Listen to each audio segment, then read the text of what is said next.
Bienvenidos a Apetito de Riesgo, tu podcast, el podcast del compliance. Señores, tenemos a un gran amigo, a un gran colega, un profesional destacado que hoy me di cuenta que aquí lo conocen, aquí en el estudio. Hoy tenemos a Harold Modesto. Bienvenido, hermano. Hermano, encantado de estar aquí en tu espacio. Teníamos tiempo, se dio. Todo tiene su término, ¿eh? Sí. Así estamos. Sí, excelente.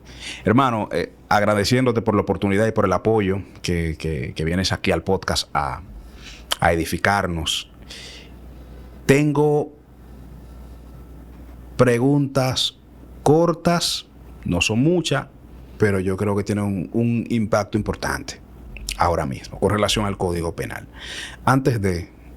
Vamos a conocerte un poquito más. ¿Quién es Harold Modesto?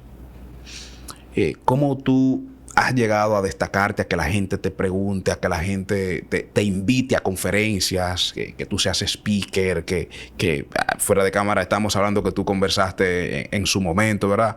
Sobre temas de financiamiento al terrorismo, o sea que tú vas muy enlazado también, ¿verdad? Porque al final el tema de ser abogado es integral. Muy enlazado a lo que tiene que ver con prevención de lavado y otros temas que tú eres un experto, pero ¿de dónde tú vienes? Háblame un poquito de ti. ¿De dónde yo profesional? vengo? Mira, a mí me gusta esa parte de dónde yo vengo, porque yo soy natural de Los Mameyes. ¿Qué? Ese es un sector de Santo Domingo Oeste. Para que se escuche bien, sí. para demarcar el espacio, que se encuentra ahí justo en la zona cerca del Faro a Colón, ¿verdad? Hay una especie de frontera que separa los sectores que coinciden con el Faro, Maquiteria, Villa Duarte, que están en esas zonas aledañas, y Los Mameyes. Ahora tú hablas de Los Mameyes bonito. No, claro. Tú hablas de Los Mameyes bonito. Claro, pero hay otras tantas historias por ahí de gente que aprendió lo que el sector nos pudo enseñar y que desde ahí ha desarrollado sus vidas y lleva con orgullo esa marca de experiencias que tienen Los Mameyes en la vida de cada uno de nosotros, que jugamos pelota en la zona, los que hacíamos vida en Los Mameyes. Y particularmente yo viví prácticamente toda mi vida en la casa de mis padres, detrás del muro de la vergüenza. Y yo digo esto siempre porque cuando tú creces en un lugar donde se estructura un muro, concomitantemente con la construcción de una gran obra, celebrando el descubrimiento, si se quiere, ¿no? Y al muro le llaman el muro de la vergüenza, porque lo que tapaba era la pobreza del sector de Los Mameyes. Yo creo que hay mucho que contar de ahí. Entonces, yo crecí en esa zona, estudié también en la zona, en la Escuela Socorro Sánchez, en el Colegio Ulises Francisco Espaillat. Terminé estudiando el bachillerato en el Manganello, hay mucha gente que no lo sabe porque el colegio desapareció, y me graduó de abogado en la OIM. Y poco tiempo después de empezar la universidad empiezo a trabajar en el Poder Judicial, a los 16 y tantos. Me nombraron ya a los 17. Wow. Y desde ahí entonces empiezo esta vida atada al derecho penal, por razones muy obvias, porque empiezo a trabajar en un juzgado de instrucción, y hasta el día de hoy sigo enamorado del derecho penal y de las cuestiones que tienen que ver con esa vida del abogado penalista. Claro. Excelente. Mira, Harold, yo quiero que tú le digas a la gente cuándo entra en vigor el nuevo código, y también tú, como un experto en temas penales, ¿cuál es la expectativa que tú ves en la gente? No solamente en el profesional del derecho, sino también en el ciudadano de a pie. ¿Qué tú estás viendo? Qué sé yo, si tú estás viendo un furor, una desesperación, un miedo, una felicidad. O sea, ¿qué ves tú? Mira, hace más de 10 años, por lo que observo, cada vez que hay un problema irresuelto de la sociedad que tiene que ver precisamente con temas de seguridad, la gente comienza a pensar, pero ven acá, ¿y será que el Estado no tiene los medios para que estos comportamientos no acontezcan, para prevenir estas infracciones? Y la discusión, cuando va llegando, si el Estado tiene los medios, el Estado dice, bueno, tenemos los medios, pero no tenemos otros instrumentos que permitirían unas reacciones más drásticas en contra de los infractores. Me parece que eso es un ejercicio que distrae un poco la atención del problema real, pero no es falso que verdaderamente los instrumentos necesitaban una actualización. Entonces, hace 10 años la culpa siempre la tiene el código o la ley. Cada vez que hay una situación en la que algo no anda bien, entonces eso es problema de un código que está desactualizado porque no le hace frente a los desafíos actuales o de la ley. Eso hace que la gente piense que antes de responsabilizar a los actores del problema, entonces hay que resolver el tema del código. Y por eso todas las expectativas de la gente tienen que ver con la aplicación del código, como si el código se autoaplicara, que entre en vigor el año que viene, en la misma fecha en la que se promulgó. Tiene un año de vacatio legis, como le llaman los abogados. Eso es un año de, digamos, aunque es existente, aunque sea aprobado, aunque va a ser eficaz en ese momento, todavía sigue en vigor el código actual, que es del año 1884, un código bastante anticuado. Entonces la gente piensa, como se ha estructurado este mensaje, que se ha concentrado en el tema de las penas, que inmediatamente entre en vigor el Código Penal, primero los delincuentes ya no van a delinquir. Los corruptos, que nos preocupan mucho, van a abstenerse de los actos de corrupción. Entonces parecería que el código basta para un saneamiento de la sociedad entera, y no es así.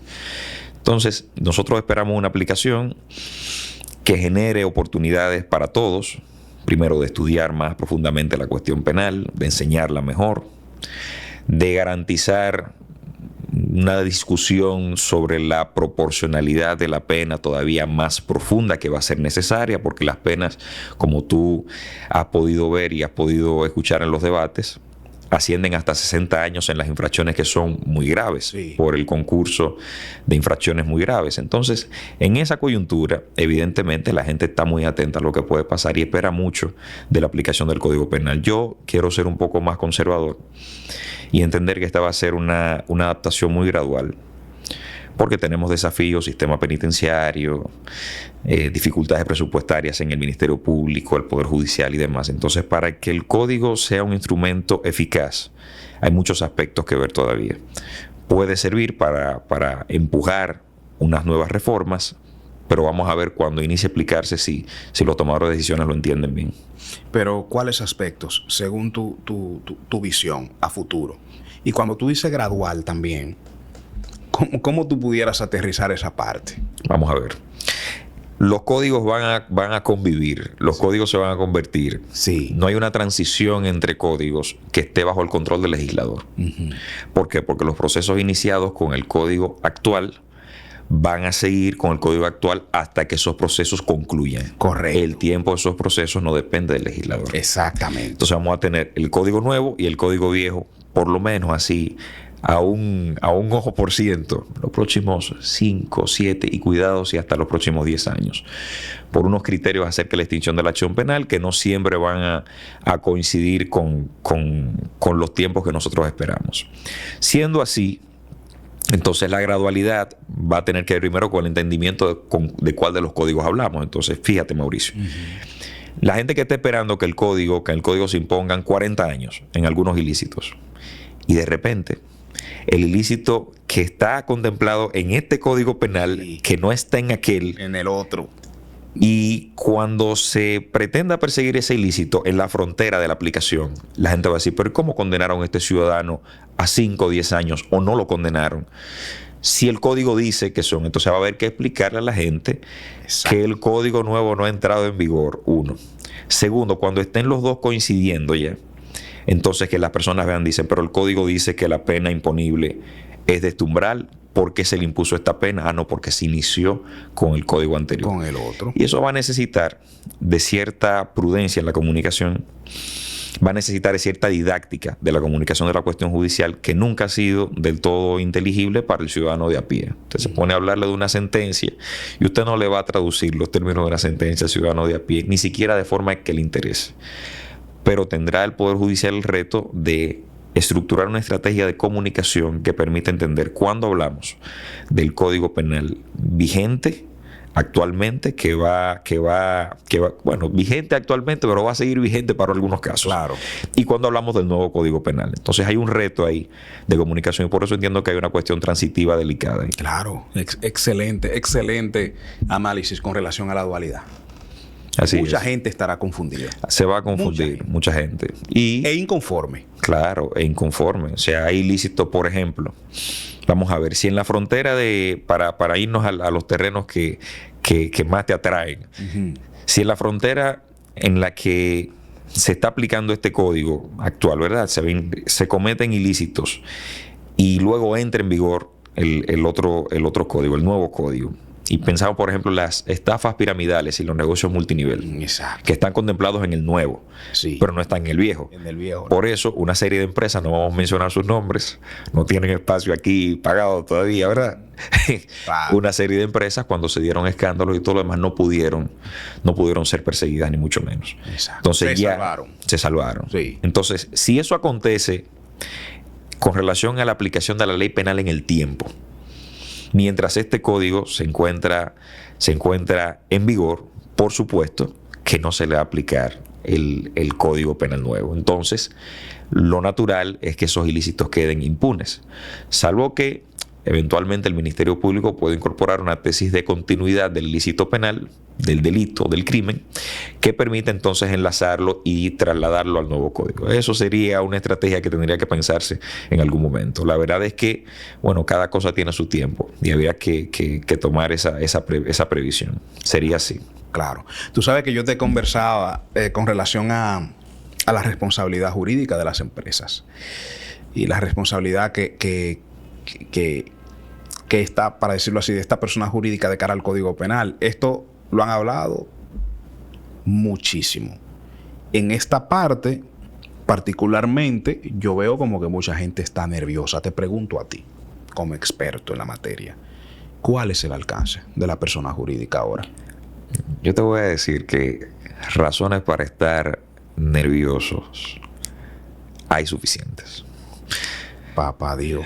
No porque necesariamente usted vaya a hacer algo incorrecto, sino porque tiene que fortalecer en tiempo récord los mecanismos que evitan que se pueda suponer que usted hizo algo incorrecto. Entonces, la responsabilidad penal de las personas jurídicas, que se viene trabajando hace años, pero que todavía no encontraba asidero, salvo en algunas leyes especiales, como la del soborno del comercio y la inversión, que establece penas para las personas jurídicas, algunos dispositivos de la ley de sociedades comerciales que nos acercaba a eso. Ahora el Código Penal la describe, y la describe al principio en el Código. Usted llega al 8 del Código y ya tiene la responsabilidad penal de las personas jurídicas.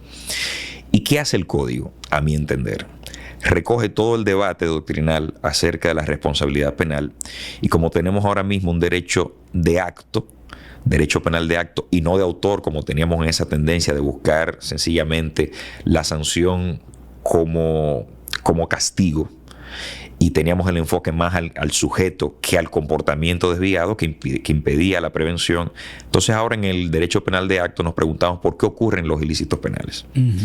Y las empresas, que son personas jurídicas, juegan un papel importante en toda la dinámica de comisión de ilícitos o de posibles riesgos, para ampliar el concepto. Siendo así, se construye con bastante claridad la idea de que las personas jurídicas van a ser responsables penalmente. Pero ¿cómo se construye esta idea? En primer lugar, se dice, miren, hay quienes pueden cometer ilícitos, quienes pueden actuar utilizando a las personas jurídicas.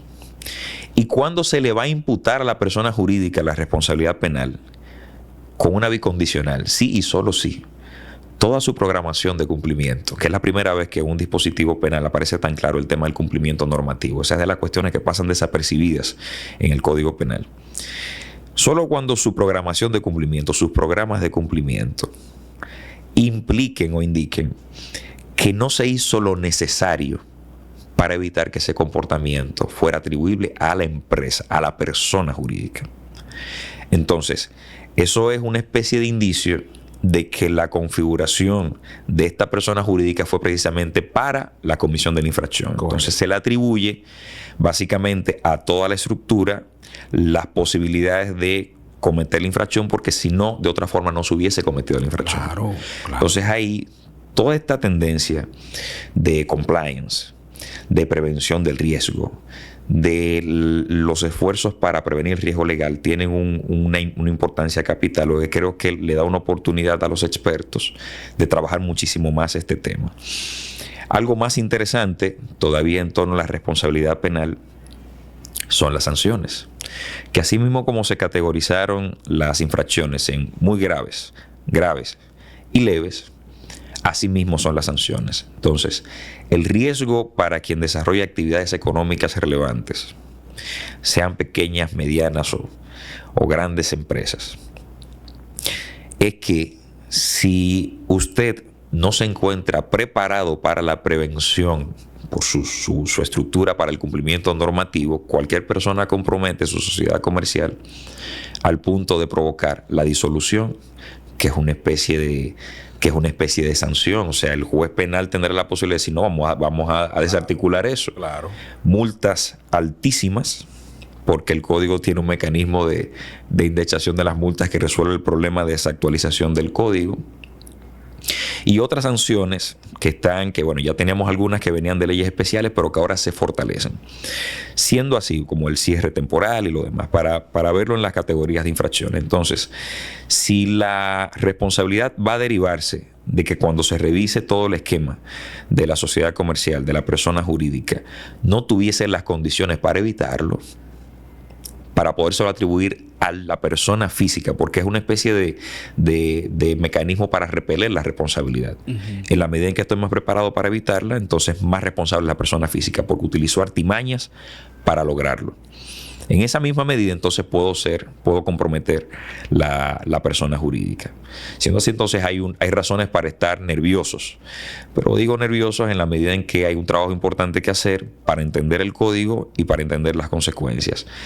Otra cosa interesante de las personas jurídicas, Mauricio, es que hay personas jurídicas que no entran en el ámbito de responsabilidad penal. Y dice el código que es el Estado.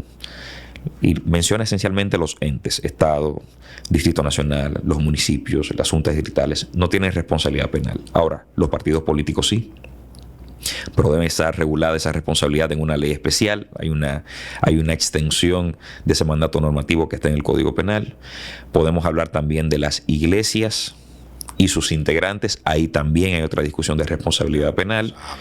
Y vamos viendo un escenario que implica que la discusión acerca del riesgo abarque también espacios fuera del entorno empresarial, sí, naturalmente. Sí, sí. Entonces ya el experto encuentra otro ámbito de trabajo. Entonces yo creo que un partido, por ejemplo, va a tener que tener un programa de cumplimiento. Claro. Y eso, y precisamente el código hasta describe el contenido del programa de cumplimiento para evitar la responsabilidad penal. Eso es una tarea interesante, me parece, que se deriva de ahí. Eso yo hice creo que en el 2021-22, hice algunos videos con relación a la exposición al riesgo de los partidos políticos. Hice 2 congresos sobre compliance en el 2022 y 2023. Creo que en el 2023 fue que tocamos ese tema de los partidos políticos. Ahí estuvo varios expertos, incluyendo la directora de la dirección de casinos y juegos de azar, Claudia Álvarez, estuvo ahí conversando sobre ese tema. Pero fue un tipo de debate porque algunos colegas no estaban de acuerdo, otros que sí estaban de acuerdo. Me parece muy interesante todo lo que tú mencionas, pero quiero hacerte esta preguntita sencilla, pero que tiene gran impacto. La reputación, Harold. El tema, ok, sanciones, sí, pero ¿qué tan importante es la reputación del sancionado? Es alto, me parece, el código. Y te voy a explicar, voy a salir del ámbito del derecho penal. Me voy a poner, con el permiso de los constitucionalistas, el traje de aprendiz de derecho constitucional. Y voy a decir algo que es importante entender. A veces, cuando se ha desarrollado toda esta tendencia de discusión acerca del compliance, pareciera como un espacio técnico, alejado de aspectos troncales del derecho que están ahí. Quizás por eso en algunos ámbitos del conocimiento circular no se acoge como tal. Pero mira, la Constitución, en su artículo 75, establece los deberes fundamentales. Un deber fundamental es un deber jurídico que tiende más a acercarse a aspectos que se imponen de manera distinta, vinculados a los derechos fundamentales. Casi siempre hay un deber fundamental correlacionado, correlativo a un derecho fundamental que puede ser subjetivo o puede ser de toda una comunidad. Esos deberes fundamentales pueden ser negativos, puede ser un deber de no hacer o de hacer. El primer deber fundamental establecido en la Constitución del 75 es acatar la Constitución y cumplir las leyes. Pero fíjate que la Constitución no dice ciudadanos, no dice dominicanos, dice personas. Entonces dice personas como personas físicas y dice personas como personas jurídicas. Y dice, qué interesante. Entonces, cuando uno revisa los deberes fundamentales, se encuentra, por ejemplo, que hasta el Estado tiene el deber fundamental, en pocas palabras, que es el correspondiente al deber fundamental de contribuir con las cargas del Estado de la ejecución de un gasto público de calidad, para que la gente lo entienda, de gastar los cuartos de la gente correctamente. Entonces, ahí le da mucho sentido a la idea de deberes fundamentales que alcancen a las personas jurídicas. Entonces, cuando uno revisa el código, se nota mucho que el concepto del deber, es decir, de la construcción social que está detrás del derecho, queda patente. Y que se supone que esa contribución social que tienen que hacer las personas jurídicas en toda la actividad económica que realizan es una herramienta indispensable para el desarrollo de la sociedad dominicana. De manera que la cuestión reputacional se impacta primero porque inmediatamente se le imputa responsabilidad penal, hay deberes que no se han impuesto, que no se han cumplido. Nos vamos directamente a la Constitución. Y en segundo lugar, por algo fundamental, es que en este Código Penal no importa si el socio que lo causó se murió, no importa si se disuelve, si hay una maniobra para cambiar, no, es que la responsabilidad penal se mantiene. Entonces, ¿por qué lo reputacional es importante? Porque se siguen olfateando o mirando los nombres y los capitales. Entonces, si usted tiene una consecuencia penal de tal tipo que usted no pueda actuar ulteriormente y recomponer incluso los esquemas societarios que tenía, o generar alianzas o vincularse a otros, evidentemente reputacionalmente usted está muerto. Y eso es lo que hace que, primero, como un deber, te cuide lo que está haciendo, y segundo, por el alto riesgo de no poder operar, porque eso se va a observar, entonces también tenga eso en cuenta. Y lo digo fundamentalmente porque más allá de que cambien nombres, de que cambien situaciones jurídicas, resulta que hay un negocio que se va a comenzar a generar, que es el de poder rastrear estos, digamos, perfiles u hojas de vida reputacionales que tendrán las empresas por una cuestión de seguridad jurídica.